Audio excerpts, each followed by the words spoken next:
अस्सलामुअलैकुम, क्या हाल है। होप ठीक होंगे, खैर से होंगे, खुश होंगे।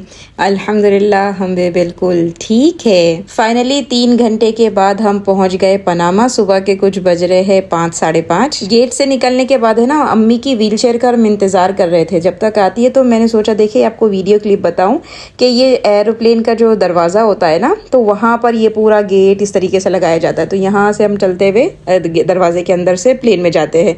वो जो सीढ़ियों से प्लेन में जाया जाता है ना, वो अक्सर हमारे यहाँ पर नहीं होता है। इस तरीके से कोई दरवाजा लगा दिया जाता है। देखिए वो बंद हो रहा है, तो मैंने सोचा चलो इंतजार करते हुए अच्छा ही क्लिप मिल गया आप लोग को बताने के लिए। व्हील चेयर है ना, दरवाजे के बाहर आपका इंतजार कर रही होती है, लेकिन ये काफी टाइम हो गया ने, प्लेन पूरा पब्लिक चली गई, गेट बंद हो गया और अभी तक व्हील चेयर नहीं आई। तो मेरे शोहर ने पूछा भाई व्हील चेयर का क्या हुआ है, क्यों नहीं आ रही है।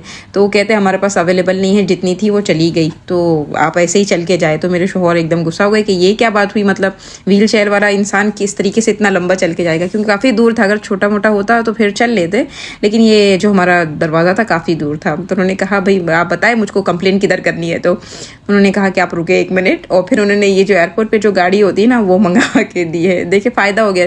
गुस्से के टाइम पे गुस्सा भी जरूरी है। हर बात ऐसे ही अगर सुनने लग जाए ना, तो लोग फिर ऐसे ही करने लग जाते।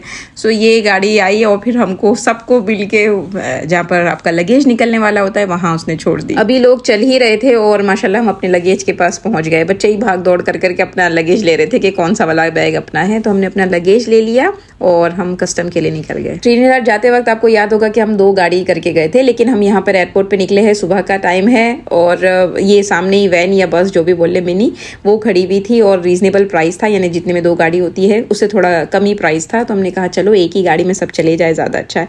और वो क्या उबेर वगैरह करते तो उसका इंतजार करना पड़ता, ये सामने ही थी और ऑफर अच्छा था, तो हम इसी में बैठ के घर पहुंच गए।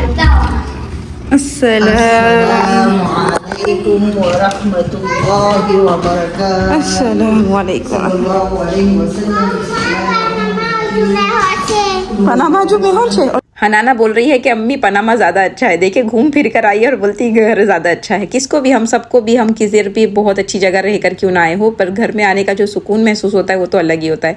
और आते से ये हनाना ने देखा कि अम्मी देखिए ये सब क्या है। तो मैंने दरवाजा खोला और चेक किया कि भाई ये सब क्या आया हुआ है। तो 10 दिन में परिंदों को ये समझ में आ गया कि इस घर में कोई नहीं रहता है, तो चलो हम अपना काम कर सकते हैं। तो ये जो ऊपर जो थर्माकोल की ना शीट लगी हुई है, तो उन्होंने कतर कतर करके पूरा का पूरा उसको यानी खराब कर दिया हुआ है। देखिए आप कितना मैं बोल रही थी अब ये सब साफ कर रहे। घर में आने के बाद ये सब जो अगर देखने मिलता है ना, तो पहले ही घर में काम कम नहीं रहता है आने के बाद, लेकिन ये मैंने कहा अभी इसको बाद में करेंगे।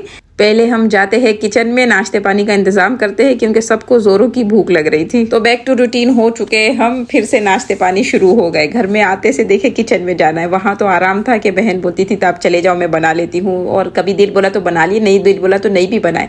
पर यहाँ तो रिस्पॉन्सिबिलिटी वाला काम है, तो बस आते से देखे किचन का काम है। तो मैंने चाय चढ़ा दी है और साथ में फ्रीजर के अंदर ये हालापेनियो वाले समोसे थे वो फ्राई कर लिए, और ब्रेड भी ना फ्रीजर में था, तो बस वो सेक वेक दिया है और बच्चे बैठ गए हैं नाश्ता करने। और जैसे मैंने बताया था कि मेरी बहन माशाल्लाह से बिजनेस वूमेन है, अच्छा खासा बिजनेस चलाती है। तो लास्ट डे उसकी शॉप पर है ना ये तकिए आए थे, इसमें काफी माशाल्लाह अच्छी सूरे वगैरह है, तो उसने हनाना को गिफ्ट किया। मैं आपको सुनाती हूँ।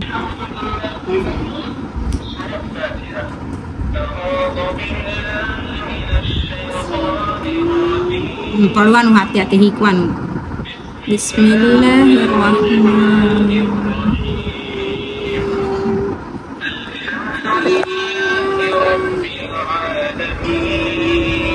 ये है नेक्स्ट डे और फ्रिज को चेक करते हैं कि फ्रिज में कुछ है या नहीं। जैसे कि सफ़र में जाने से पहले फ्रिज खाली हो जाता है, तो हमारा फ्रिज भी वैसा ही बिल्कुल खाली है। देखिए ना कोई टमाटर है, ना कोई फ्रूट है, ना दूध है, तो ऐसा कुछ भी है नहीं। तो अभी चले फ्रिज को भरने का इंतज़ाम करते हैं। अच्छा, मैं जो ग्रोसरी करने गई थी ना, तो मेरी नीयत ये थी कि साथ साथ में अभी रमज़ान की तैयारी भी शुरू कर देनी चाहिए, क्योंकि अब 1 महीना रह गया है, तो काफ़ी वैरायटी बनानी रहती है। तो हमारी जो तैयारी होती है ना, वो अक्सर इसी मुतालिक होती है, यानी पकाना और सिर्फ खाना यही होता है। लेकिन ये हमारी तैयारी होती है, अल्लाह की तैयारी तो अलग हमको बताई गाइड की गई है, और वो है कि हमारी रूह तैयार हो जाए रमज़ान के लिए। रजब से ही दुआ मांगने का हुक्म है ना कि भाई रमज़ान में अल्लाह पहुँचा देना, उसकी दुआ करना शुरू हो जाए, यानी उसकी तैयारी भी कुछ करना शुरू हो जाए, जैसे कि कुछ एक्स्ट्रा नमाज़ें पढ़ना शुरू हो जाए, नवाफिल का एहतमाम अभी से करना शुरू हो जाए, या फिर कुरान की पाबंदी अभी से शुरू होगी तो रमज़ान में एकदम मतलब प्रैक्टिस होगी तो बहुत अच्छे से पढ़ पाएंगे। सो ये वाली तैयारी का भी ख्याल कर लेना चाहिए अगर हम रमज़ान की खाने की तैयारी कर रहे हैं। तो पहली बार मैंने फ्रीज़र बैग है ना बल्क में लिए, ये 200 बैग्स आ रहे थे, मैंने कहा अच्छे दिख रहे हैं ले ही लेते हैं, वो थोड़े थोड़े लाओ उसमें बरकत नहीं रहती, सो वो ले लिया। यहाँ पर आपको सबको पता है मैं कोकोनट ऑयल जो होता है ऑर्गेनिक वाला वो यूज़ करती हूँ। सो ये मैंने ले लिया है कि ख़त्म हो गया था, तेल वगैरह भी ख़त्म थे, आप समझ ले घर का पूरा राशन पानी ख़त्म हो गया था, सो वो सब लेने के लिए आई हूँ। अच्छा, अल्लाह ने इतना हुनर दिया हुआ है हम औरतों को कि अपना अपना घर सब अपने तरीके से बड़ा अच्छा मैनेज करते हैं। हर एक का तरीका अलग होगा, लेकिन उसको पता है कि मेरा घर किस तरीके से मैनेज होता है।